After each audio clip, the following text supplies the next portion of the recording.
अस्सलाम वालेकुम गाइस। यहाँ अभी हमारी एक्सरसाइज 4.2 है और इसमें हम डिस्कस करने वाले हैं अर्थमेटिक प्रोग्रेशन को। अर्थमेटिक प्रोग्रेशन हमने ऑलरेडी डिस्कस कर दी है।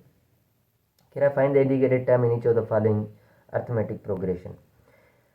इंडिकेटेड टर्म निकालें इस अर्थमेटिक प्रोग्रेशन में, मतलब ये सीक्वेंस है हमारे पास, प्रोग्रेशन है अर्थमेटिक प्रोग्रेशन। अर्थमेटिक प्रोग्रेशन जो समेशन से निकलती है 159 हमारी एक सीक्वेंस है, इसका 12th टर्म निकालना है। ये सारी इस टाइप की सीक्वेंसेज है। मैं एक सवाल इसमें से कर लेता हूँ, ठीक है, या दो सवाल कोई भी करवा देता हूँ मैं, ठीक है। तो मैं इसका पार्ट नंबर सबसे पहले 1 करता हूँ, ठीक है, ओके। उसके बाद मैं इसका पार्ट जो है वो कर रहा हूँ पार्ट नंबर 6, ठीक है। दोनों पार्ट्स हम कर लेते हैं। सो एक्सरसाइज 4.2 का क्वेश्चन नंबर 1 है, उसका पार्ट नंबर मैं 1 करता हूँ। 1 है, 5 है, 9 है, ठीक है। हमें क्या निकालना है? 12th टर्म निकालना है सीक्वेंस का। ऐसे तो हम 12th टर्म यूं लगाते जाएंगे, सीक्वेंस बनाते जाएंगे, हमारा निकल जाएगा, पर हमें एक फार्मूले के तहत निकालना है। और फार्मूला मैंने कल पढ़ाया था कि ए एन या टी एन, ठीक है, टी एन बराबर होता है A plus N minus one into D K, A one plus N minus one into D के।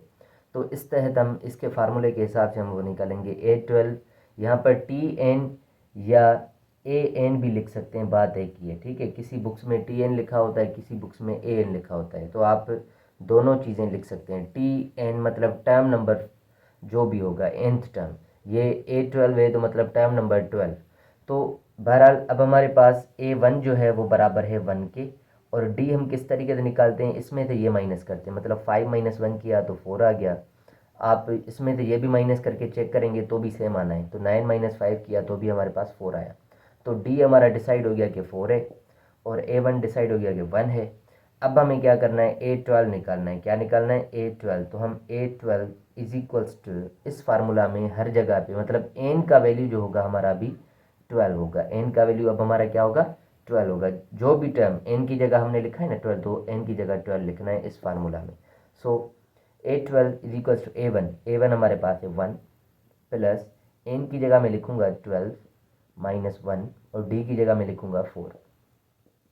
सो A12 की वैल्यू आ जाएगी 1, प्लस 12 में से 1 गया 11, और ये 4 है, तो 11 को 4 से मल्टीप्लाई करेंगे।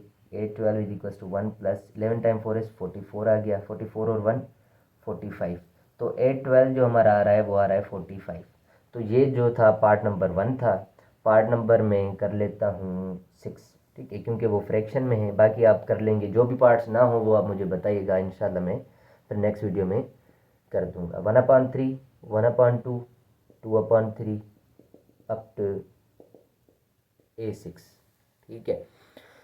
हमें 6th टर्म निकालना है इस सीक्वेंस का, जबकि हमारे पास A1 जो है 1/3 है, ठीक है, और D हम मालूम करेंगे।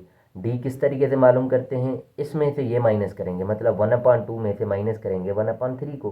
सो D is equals to 1/2 minus 1/3। ये फ्रैक्शन आ गया। जब भी फ्रैक्शन आए या तो आप LCM पे जाते हैं या आप डायरेक्ट मल्टीप्लीकेशन, क्रॉस मल्टीप्लीकेशन पे जाते हैं। तो मैं क्रॉस मल्टीप्लीकेशन पे जा रहा हूँ। 2 टाइम 3 6, 3 को इधर मल्टीप्लाई, 2 को इधर multiply, 3 time 1 is 3, 2 time 1 is 2। So D का वैल्यू 3 में से 1, 3 में से 2 1, 1/6। डी का वैल्यू आ रहा है 1/6। अच्छा, इसको इससे माइनस करेंगे तो भी 1/6 ही आना है। आप अगर वेरीफाई करना चाहें तो कर सकते हैं, मतलब 2/3 में से माइनस करने लगा हूँ 1/2। तो same pattern, 2 time 3 is 6, 2 time 2 is 4, 3 time 1 is 3, 4 में से 1 गया, 4 में से 3 गया 1, तो 1/6। तो बिल्कुल डी का वैल्यू सेम आ रहा है। तो मतलब डी हमारा डिसाइड हो गया कि 1/6 है। इसको मैं रेस कर देता हूँ, ठीक है। डी हमारा है 1/6, और एन हमारा है किसके बराबर है? 6 के। तो एन का वैल्यू हम लिख रहे हैं 6। तो A1 भी आ गया, डी भी आ गया, एन का वैल्यू भी आ गया। हम इस फार्मूला में जस्ट रिप्लेस करेंगे। So A6 will be, A1 is 1/3 plus N का वैल्यू हमारे पास इज 6 माइनस 1, और डी का वैल्यू है हमारे पास 1/6। सो A6 इज इक्वल्स टू 1/3। 6 में से 1 गया, बचा 5। यहाँ पर बचेगा क्या? 5। 5 को 1 से मल्टीप्लाई करेंगे तो ये 5/6 आ जाएगा। अब यहाँ पर फिर से एडिशन करनी है, पर फ्रैक्शन में है। फ्रैक्शन में एडिशन है तो आप क्या करें? नीचे मल्टीप्लाई कर दें। 6 time 3 is 12, 6 time 1 is 6, 3 time 5 is 15, ठीक है। 6 और 15 हमारे हो जाते हैं 21 को 12 पर टेबल लग रही है 3 की 4 टाइम्स और ये 7 टाइम्स, तो A6 हमारा जो बन रहा है वो 7/4 बन रहा है, जो कि इस पार्ट का हमारा आंसर है। तो ये था हमारा क्वेश्चन नंबर 1। ठीक है, इसके बकाया पार्ट्स आपके होमवर्क हैं या असाइनमेंट्स हैं, चेक कर लीजिएगा। सो गाइज हमारे पास क्वेश्चन नंबर 2 है इसका, find the first 5 terms of the following arithmetic sequences if. हमें इन सीक्वेंसेस की क्या निकालने हैं, फर्स्ट 5 टर्म्स निकालने हैं, जबकि इनका जनरल टर्म हमारे पास फार्मूला गिवन है, ए एन इसके बराबर है, ये सारे फार्मूलाज हैं। तो आपको फर्स्ट 5 टर्म्स जैसे हमने पिछले वीडियो में निकाले थे, लास्ट क्वेश्चन था जो हमारा क्वेश्चन नंबर 5 था, ठीक है, उसके 5 टर्म्स निकाले थे। इसी तरीके से हम इस सीक्वेंस में एन की जगह 1 रखेंगे, 2 रखेंगे, 3 रखेंगे, 4 रखेंगे, 5 रखेंगे। ठीक है, कुछ सीक्वेंसेस ऐसी होंगी, जैसे पार्ट 2 है इसका, मैं पार्ट 2 आपको करवा रहा हूँ। ठीक है, पार्ट 2 में हम क्या करेंगे, क्वेश्चन नंबर 2 का है पार्ट 2, कह रहा है ए n-2 है, n-2, ए n-2 बराबर है 3n-5 के। ठीक है, ए n-2 बराबर है 3n-। इस सीक्वेंस पे थोड़ा सा गौर कीजिए, यहाँ पर क्या लिखा हुआ है, ए n-2 बराबर है 3n-5 के। हमें क्या चाहिए, सबसे पहले a1 चाहिए। a1 के लिए इस n की जगह 1 आना चाहिए। ठीक है, तो n की जगह 1 तो फिलहाल आएगा नहीं, अगर मैं 1 रखूँगा इसकी जगह तो 1-2, ये माइनस का 1 आ रहा है, तो ये हम नहीं करने वाले। हम क्या करेंगे, फर्स्ट टर्म निकालने के लिए a1 शो कर रहा है फर्स्ट टर्म को, फर्स्ट टर्म निकालने के लिए मैं n का वैल्यू लेने वाला हूँ 3। जब 3 में से 2 जाएगा तो क्या बचेगा, a1 बचेगा, तो n की जगह मैं 3 लूँगा। सो n की जगह मैं लिख रहा हूँ 3-2, तो इस n की जगह भी मुझे 3 लिखना पड़ेगा, -5। तो इसको ज़रा सिंप्लीफाई करते हैं, 3-2 हमारा 1 आ जाएगा, तो a1 आ रहा है बिल्कुल, 3 टाइम 3 9 -5 करेंगे तो हमारा a1 का वैल्यू आ रहा है क्या, 4। तो ये हमारा a1 था। इसी तरीके से अगर मुझे a2 चाहिए, तो मैं n की जगह यहाँ पर 3 लिया था, अब इससे एक बढ़ा लूँगा, 4 लूँगा, तो तभी हमारा a2 बनेगा। कैसे, हमारे पास है a n-2, तो n की जगह 4-2 लिखने वाला हूँ। 4-2 मतलब हमारा आ जाएगा, फिर नेक्स्ट स्टेप में 4-2 आ जाएगा a2, 4 में से 2 गया, 2 बचेगा। ठीक है, इसी तरीके से मैं इस इक्वेशन में भी n का वैल्यू 4 रखने वाला हूँ। 3 × 4 - 5, 3 टाइम 4 इज 12 - 5, सो 12 में से 5 गया, हमारे पास बचेगा क्या, 7। तो 4 7 हमारे पास इस तरीके से सीक्वेंस आ रही है।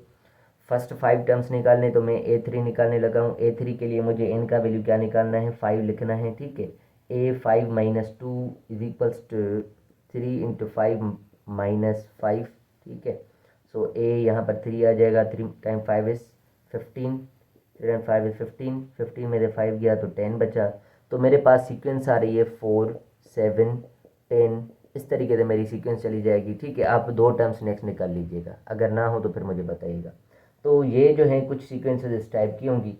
ठीक है, उस पर भी थोड़ा सा फोकस रखिएगा। बाकी इसका पार्ट नंबर 4 करने वाला हूँ मैं। ठीक है, पार्ट नंबर क्वेश्चन नंबर 2 का पार्ट 4 थोड़ा सा टफ हो रहा है, या लग रहा है मुझे डिफरेंट लग रहा है, तो मैं वो करवा देता हूँ। क्वेश्चन नंबर 2 का पार्ट 4 है, तो a n मेरा बराबर है n+1, a n-1 is equals to a1, अच्छा इज इक्वल नहीं है यहाँ पर, कॉमा a1 बराबर है 1 के। अब हमें इसके भी 5 टर्म्स निकालने, इसके भी क्या करने, 5 टर्म्स निकालने। पर यहाँ पर थोड़ा सा अगर फोकस करें, a1 हमारा 1 के बराबर है, और ये हमारे पास सीक्वेंस है an बराबर है n+1 इंटू a n-1 के। तो गाइस यहाँ पर थोड़ा सा फोकस करें, a1 हमारे पास ऑलरेडी है, तो हमें a2 से शुरू करना है। जब हम n की जगह 2 लिखने वाला है, तो मेरे पास a2 आएगा यहाँ पे, तो n की जगह मैं लिखने वाला हूँ 2 + 1, और इस n की जगह भी मैं लिखने वाला हूँ 2 - 1, n की जगह 2 और -1 हमारा सेम है। तो ये a2 इज इक्वल्स टू 2 + 1, ये हमारा 3 हो गया। 2 - 1 हमारा आएगा, 2 - 1 हमारा आएगा a1। अब a1 जो है हमारा किसके बराबर है, 1 के बराबर है। सो a2 इज इक्वल 3 मल्टीप्लाई 1 करेंगे, 3 टाइम 1 इज हमारा हो गया 3। सो a2 हमारा आ रहा है 3 के बराबर। इसी तरीके से मुझे अगर क्या चाहिए, थर्ड टर्म चाहिए, मतलब a3 चाहिए, तो n की जगह मैं क्या लिखने वाला हूँ, 3, n की जगह मैं लिखने वाला हूँ 3, इसी सवाल में पुट करूँगा 3 + 1, और a n-1 है तो n की जगह 3 - 1 लिखूँगा मैं। ठीक है, सो A3 इज इक्वल टू 3 + 1 4 हो गया, 3 में से 1 गया 2 बचेगा, तो मतलब यहाँ पे आ रहा है A2। So A3 is equal to 4 और A2 का वैल्यू अभी अभी निकाला था हमने, किसके बराबर है 3 के। सो 4 × 3 हमारा आ रहा है 12, तो A3 का वैल्यू आ रहा है 12। इसी तरीके से आप पैटर्न चलाएंगे, आपकी सीक्वेंस बनेगी 1 3 12। सेम आप n का वैल्यू अगर 4 रखेंगे तो आपको n क्या मिलेगा, n 4 मिलेगा। यहाँ पर n की जगह 4 + 1 रखना है और यहाँ पर n की जगह भी 4 - 1 रखना है। सो A4 इज इक्वल टू 4 + 1 5 आ गया, A4 - 1 4 - 1 मतलब A3। So A4 is equal to 5 और A3 की जगह आप क्या करेंगे, A3 का वैल्यू क्या आया था, अभी अभी आया था, A3 का वैल्यू आया 12, तो यहाँ पर 12 लिख देना है। 5 × 12 इज 60 आ जाएगा। सो A4 का वैल्यू इस तरीके से आ रहा है। 5 टर्म्स निकालने, नेक्स्ट टाइम आप खुद निकालेंगे इंशाल्लाह। तो गाइस ये कुछ क्वेश्चंस थे, ठीक है। इंशाल्लाह आप नेक्स्ट क्वेश्चंस भी इनके कर लेंगे, अगर नहीं हो रहे हैं तो फिर मुझे बताइएगा और मैं इनका नेक्स्ट वीडियो बना दूंगा। So thank you so much for watching my videos. Allah हाफिज़।